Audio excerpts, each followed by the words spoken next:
விநாயகர் சதுர்த்தியை முன்னிட்டு கோயம்பேடு சந்தையில் பூக்களின் விலையில் பெரிய அளவில் மாற்றம் ஏற்பட்டுள்ளது. கிருஷ்ணகிரி மாவட்டத்திலிருந்து பூக்களின் வரத்து அதிகரித்திருக்கும் நிலையில் பூக்களின் விலை உயர்ந்திருக்கிறது.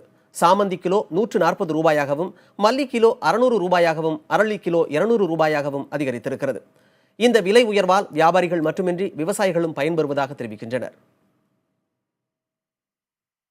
இவ்வளோ நாள் 20 ரூபா கிலோ வித்துட்டு இருந்தது. இப்போ கிலோ இன்னைக்கு 140 ரூபா, நாளைக்கு விநாயகர் சதுர்த்தினால இன்னைக்கு கிலோ 140 ரூபா வித்துட்டு இருக்கு. அரளி 20 ரூபா கிலோ வித்துட்டு இருந்தது இன்னைக்கு 200 ரூபா கிலோ வித்துட்டு இருக்கு. மல்லி கிலோ 150 200 வித்துட்டு இருந்து இன்னைக்கு 600 ரூபா 700 ரூபா விற்கிற அளவுக்கு ஓடிட்டு இருக்கு.